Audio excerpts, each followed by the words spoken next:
Hi, I'm Peter Adamson, and you're listening to the History of Philosophy podcast, brought to you with the support of King's College London and the LMU in Munich, online at www.historyofphilosophy.net. Today's episode will be an interview with Dominik Perler, who is Professor of Philosophy at the Humboldt University in Berlin. Hi, Dominik. Hello. Thanks for coming on the podcast. We're going to be talking about skepticism in medieval philosophy, and this seems like a kind of surprising topic. It would be easy to assume that medieval thinkers don't really get into the issue of skepticism because they have very confident beliefs, religious beliefs, and other beliefs about metaphysics, the nature of the soul, and all sorts of things. And we might suppose that it's really with early modern philosophy, with figures like Descartes, that skepticism comes back into the history of philosophy after playing a role in antiquity with the ancient skeptics. So what reason is there even to think that medieval philosophers have something to say about the topic of skepticism? First of all, we should take into account that medieval thinkers were familiar with ancient sources. In particular, they knew quite well the academic tradition.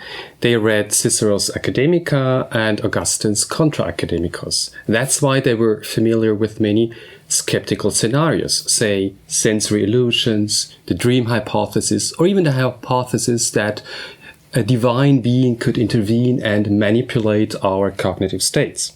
So that gave rise to many skeptical debates.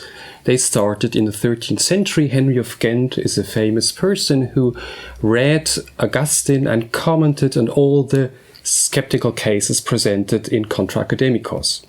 Then we shouldn't forget that it was in fact the Christian tradition that gave rise to new types of skeptical scenarios. Let's take the example of demons, the so-called fallen angels, that could intervene and in a way tamper with our brain so that they create sensory images of things that do not exist. So how can we know that we do have reliable cognitive states? Why couldn't it be the case that right now a demon is intervening and in a way changing something in my brain? In addition, Christian thinkers appealed to divine omnipotence, and they understood omnipotence in two ways. First of all, God can use his power according to the laws of nature, but second, he can also in a way ignore these laws and do whatever he likes.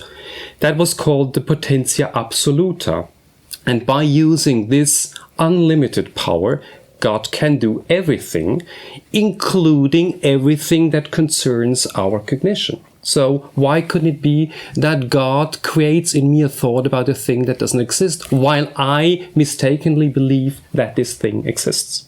Actually, that sounds a lot like Descartes' evil demon hypothesis. A demon could, for example, be inserting a belief into the listener's mind that they're listening to a podcast, but actually they're not listening to a podcast, and God could do the same thing, presumably. In fact, and it was exactly this hypothesis that was thoroughly discussed in the 14th century. That doesn't mean that skeptical thinkers drew the same conclusions as Descartes. Why not? First of all, they made the same remark as Descartes later made in the first meditation.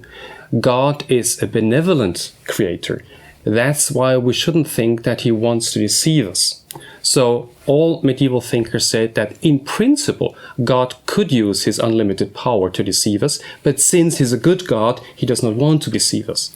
That's why they thought, well, if it's not God, then it's perhaps one of these demons that can intervene. And then they asked the question, but how far can it go? So is it really true that a demon can do everything that concerns my intellect? Or can it intervene on a lower level only, say on the level of inner senses, so that the demon can perhaps manipulate my sensory images, but not the way I abstract something from these sensory images? That's why they made a limited use of this skeptical scenario. And maybe it's worth saying here that what we're talking about, I guess, is going to be uses of skeptical arguments or hypotheses. We're not actually going to find medieval philosophers who are full-blown skeptics the way that ancient skeptics were skeptics, or even the way that, say, David Hume is a skeptic. Indeed, I think we should clearly distinguish between the methodological use of skeptical arguments and a skeptical position. That is, medieval thinkers were convinced that we do have and can have reliable knowledge. But they tried, in a way, to test our knowledge claims and said, but are you really certain that you have knowledge of material things or of supernatural things? And that's why they introduced skeptical hypotheses. But that was a methodological use, and we should not, in a way, think that they denied the possibility of knowledge completely. In addition, we should also distinguish between unlimited skepticism and what would be called local skepticism. That is, skepticism that concerns some types of knowledge claims, say about causal relations or about a certain range of entities, say material substances or whatever. Or you might be skeptical about your senses, but not about your mind or something like that. Exactly. And since the medievals worked with a hierarchy of faculties of the soul, they thought that you could be skeptical about the senses because they might not be reliable. Since we are not perfect beings, we don't have perfect senses. But nevertheless, we have an intellect that is a higher faculty, and on that level, we can perhaps reach perfect knowledge. Actually, one of the things I wanted to ask you was exactly about this, because they have these epistemological theories inherited mostly from the ancients, if you count Augustine as ancient, which I would. So, for example, you have the basically empiricist epistemology or theory of knowledge from Aristotle. You have the more illuminationist model of how we get knowledge from Augustine. And I'm wondering whether these positive theories of how we acquire knowledge actually themselves gave rise to discussions about skeptical hypotheses. Yes, in fact, they did give rise to skeptical hypotheses. Let's start with Aristotle, who claims, to summarize it briefly, that we first get sensory properties from material things, and then we form sensory images. Let's take an example. I see the table in front of me, so I get the color or the size and the shape of the table, and then I form some kind of image of the table. Then Aristotelians claimed that we are able to abstract something like the essential features of the table. And it's exactly at this point that some thinkers ask skeptical questions. Why, they ask, can we abstract essential features? What enables us to do that? And how can we be sure that we abstract exactly the essential features that are in the table? Couldn't it be that these essential features are not accessible to us, or that we don't have the cognitive means to reach them? So that's why they asked, can we really go beyond the level of sensory images? And perhaps do we need external help in order to do that?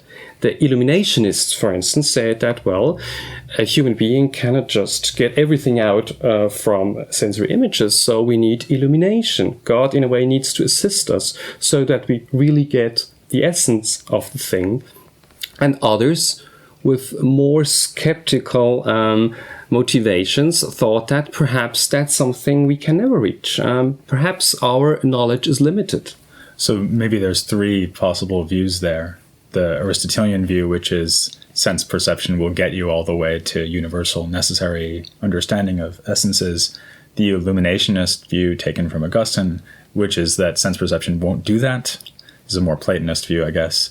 So you need direct illumination from God. And then the third view would be, well, maybe we don't actually get knowledge of essences. But it actually does seem like a genuine skeptical position. And this is actually a position held by some medieval philosophers.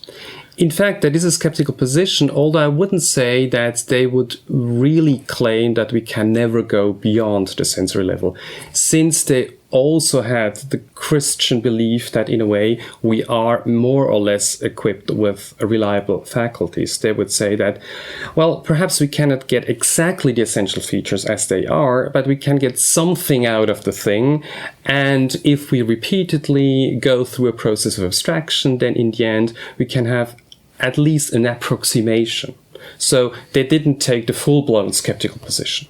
You can get close enough, basically. Exactly. And let's add another argument they often use. They said, if you start, as Aristotle says, with the grasp of sensible properties, then you have only access to properties. I mentioned the color of the table or the size. But how do I get the substance of the table? And this, again, was a source of skepticism, because some people said, well, And if the properties are not identical with the substance, if they are, as many, especially 14th century said, accidents that are really distinct entities, then we get only these entities through this empirical process, but never the substance in itself. So perhaps even if we have reliable faculties, our knowledge is very limited. We can know about color, size, and shape, but not about the thing itself that has color, size, and shape. It strikes me that part of the problem there is that the ancient views of knowledge had set the bar very high for what would count as scientific knowledge or understanding. Aristotle thinks that understanding is necessary, universal, essential. And so Aristotle would reject, as a kind of really good example of knowledge, he would reject something like the microphone is sitting on the table, which nowadays seems like a very good example of knowledge. And so maybe part of what's going on here is that the medievals are thinking, well, the resources that we've been offered are pretty much satisfactory for understanding that there's a microphone sitting on the table, but they're not going to get us all the way to this kind of full-blown Aristotelian knowledge. Definitely. And terminologically, they distinguish between scientia, which would be science or knowledge in its full-blown sense, and mere cognitio, cognition. And most medievals said, well, perhaps we can never have full-blown knowledge, or if it's possible, only in some disciplines like mathematics. But that's even an exception. Mm-hmm. In most cases, we have just cognition, cognitio. And that's why they said, well, perhaps we shouldn't have this kind of very high standards. Perhaps we should be satisfied with cognition that is reliable in most cases and limited to some types of things in the world, like properties, but not necessarily substances. And that seems to, in a way, to prefigure what happens in early modern philosophy, where there are other thinkers who lower the bar a bit for what counts as knowledge. By the way, is that that contrast between scientia and cognitio, can we line that up with the contrast between knowledge and belief? Or is cognitio more like knowledge, but a lesser form of knowledge, rather than merely true belief? It depends on what you understand exactly by knowledge. If you say that knowledge is justified true belief, then cognitio is certainly not knowledge, because we don't have a justification just by having or acquiring cognition. In most cases, it's just a belief, not even true belief, because most medievals would say that we can have wrong cognition. Why that? Because we acquire cognition through a causal process, and many things can go wrong while we acquire a cognition. That's why a lot depends on how you acquire it. So you first have a cognition which is a mere belief, and then you can ask, how did I get it? And then you can perhaps say, well, I get it through this kind of process, so it must be adequate or correct. And then you can even ask, and how can I give a justification for what I have? So I would say cognition is the first building block, and then you can go on and eventually reach knowledge in the sense of justified true belief, which is not yet scientia in the Aristotelian sense. And to get scientia, you have to add something like justification based on first principles, or exactly, like, and the syllogistic order and whatever. So demonstrative knowledge, as the medievals said. Let me ask you something else about this causal chain from the object to my beliefs or knowledge about the things that are in the outside world. It seems like a lot of these medieval thinkers, again, in the Aristotelian tradition, are imagining that what happens is that through my sense perception, I get a representation of the thing in the outside world. So look at the microphone, and the microphone is not in my mind. What's in my mind is a representation, like an image of the microphone. And again, in early modern philosophy, there's this very widespread problem discussed by figures like Kant, Berkeley, Hume. So the worry is, do my representations accurately represent the world? And if so, how do I know that? How can I have confidence that my representations are actually reliable? Is that another kind of skeptical worry that appears in the medieval tradition? Yes, it did appear in the early 14th century already. Why that? Most Aristotelians before that would say that we acquire a representation because we get the forms that are in the external things. So let's go back to my example. I get not just an assemblage of properties, I get the so-called sensible forms that are really out there. And on the basis of these forms, I also get the substantial form of the table, if everything works the way it should. So that's why up to the late 13th century, many authors said that we assimilate the forms as they really are. And that's why they said, well, and if everything works the way it should, if there's a reliable causal chain, then it's perfect. But Occam, for instance, said, well, why do we claim that we really assimilate forms? Perhaps things just make impressions on our senses, and on that basis we form some kind of concepts. Occam thought that these are mental terms and then mental propositions. But we do not, literally speaking, get the forms as they are in the things out there. We get some kind of equivalent to what is out there in the world. And that's why, of course, many authors after Occam then had the worry that what we have in our mind does not perfectly match what is out there in the world. So the so-called problem of representation, as it was later discussed by Descartes and other authors, is a problem that was already detected in the 14th century, precisely because these authors gave up the assimilation theory. So are you saying that Occam thinks that what happens in my mind is that I form something that has propositional content? So what happens in my mind is linguistically structured as something like sort of a sentence, the table is brown, something like that. Definitely. Occam defends the thesis that we have a mental language in the strict sense. That is, that our mental concepts have a linguistic structure. They have not just a semantic content, but also a syntactic structure, so that we come up with mental sentences. And when we make affirmations, we form mental sentences. But of course, these sentences have a linguistic structure, and that's not what we find in the world itself. That's why you can then ask, well, do these sentences really match what we find in the world out there? To be sure, Occam was not a skeptic. He thought that we acquire all these concepts and, in the end, sentences in a reliable way, so that we have some kind of correspondence between what is in the world and what is in our mind.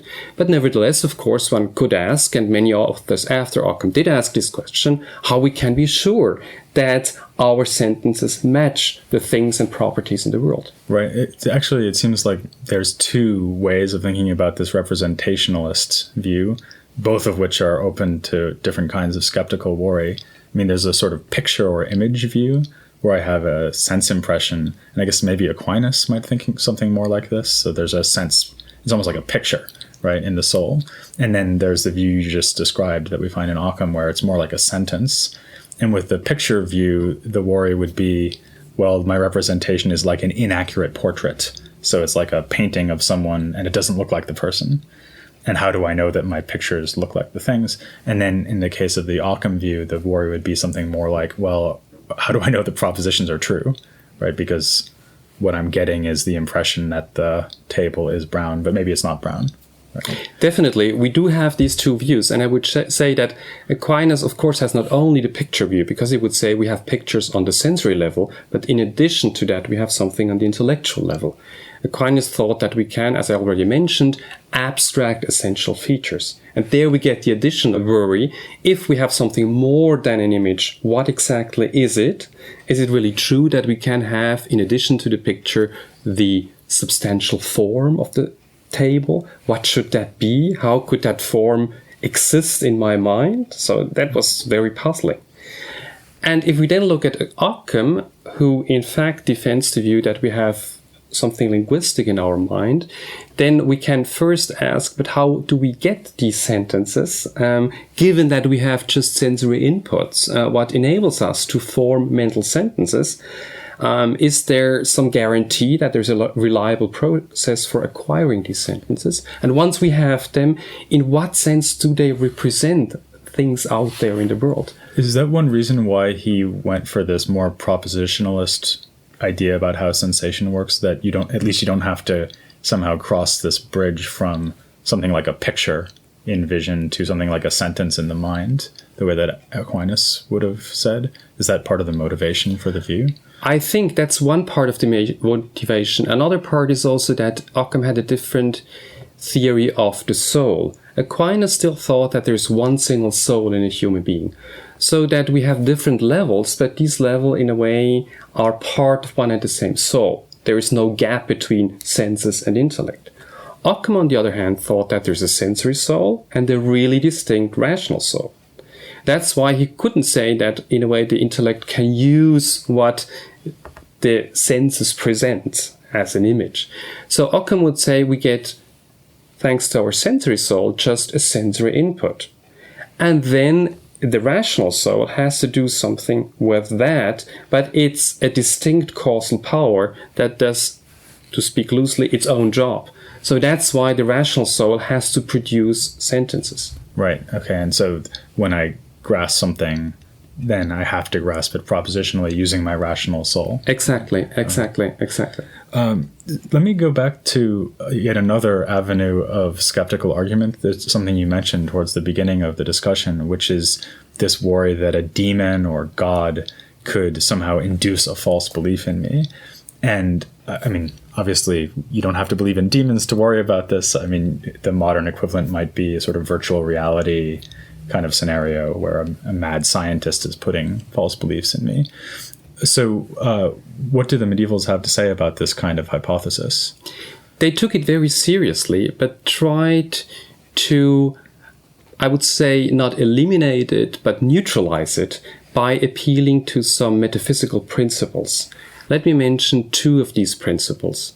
The first could be called the principle of hierarchy, that they would say, yes, demons can intervene, but they are not omnipotent, so their power is limited. They maybe manipulate what is going on in the sensory soul, but they can never touch the intellectual soul. Let me give you an example. Perhaps a demon could right now create in me the sensory image of an elephant that is flying through this room. Why not? Right. Crazy image, but could be the case. If that actually happens, tell me and I'll call a doctor. Sure. But then my intellect would come into play and say, look, is it really possible that there are elephants that are flying?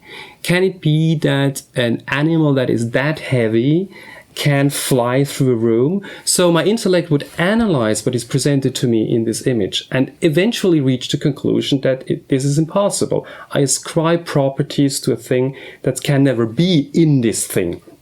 That's why I can eventually reject the idea that there is really an elephant flying through this room.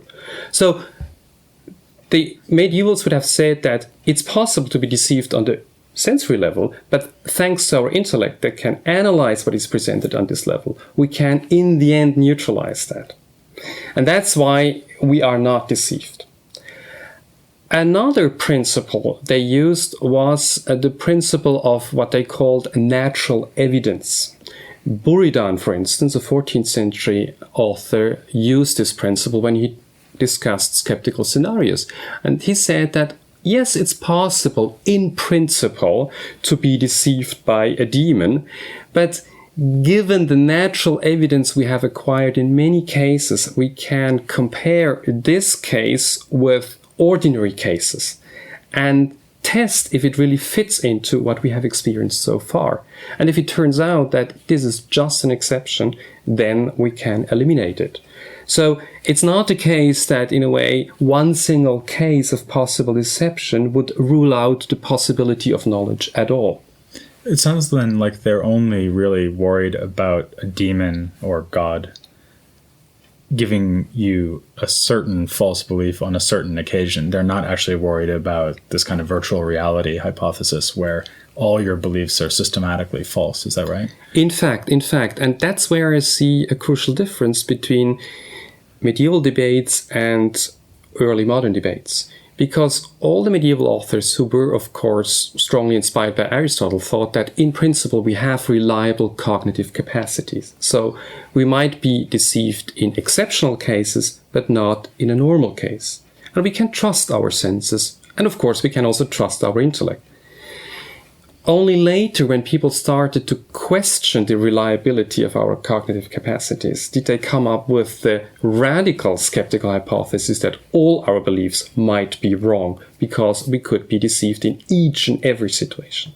So it seems to me that's also another reason why the medievals were not full-blown skeptics, since they worked with the scenario that in principle we have reliable cognitive capacities. They didn't take seriously the hypothesis that general deception is possible. Yeah, that seems like kind of a philosophical failing on their part, because once you've had the idea and talked about it very explicitly that a demon could give me a false sensory experience, it seems very natural to worry, oh gosh, maybe all my sensory experiences are being manipulated by a demon.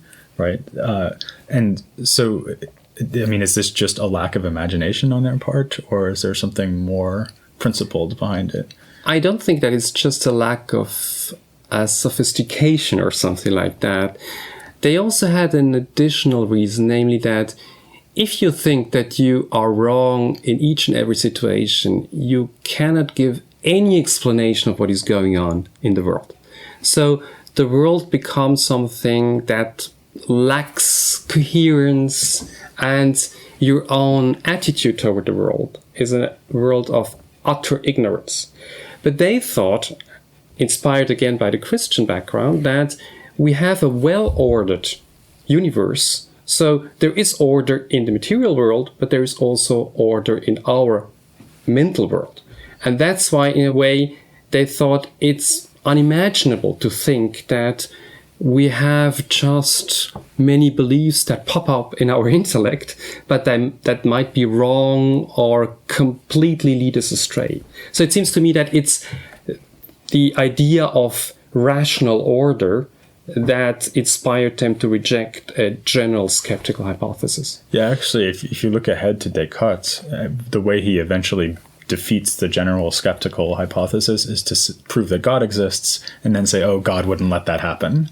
And so, in a sense, all he's doing is making explicit a more tacit assumption that was guiding the medievals and leading them to only worry about local skeptical hypotheses and not global skepticism. Exactly. I mean, Descartes is so interesting because he is still part of the scholastic world, and partly also he belongs to the modern world. He's part of the scholastic world because he thinks exactly as he said that, well, yes, in principle, God could make us have all kinds of wrong beliefs, but since God doesn't want to deceive us, he doesn't do it. So that's the medieval part.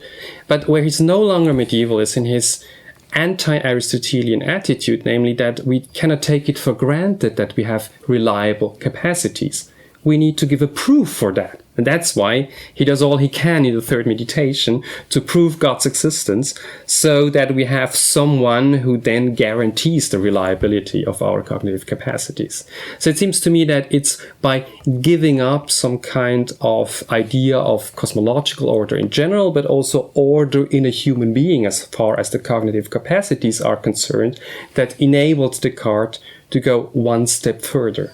Right, well, that takes us back to a question I've already discussed in previous episodes, which is how long does medieval philosophy last? Maybe it lasts right up to Descartes, but we're not there yet. So for now, I'll thank Dominik Perler very much for coming on the podcast. Thank you for inviting me. And I'll invite you to join me to hear more about medieval philosophy next time on The History of Philosophy Without Any Gaps.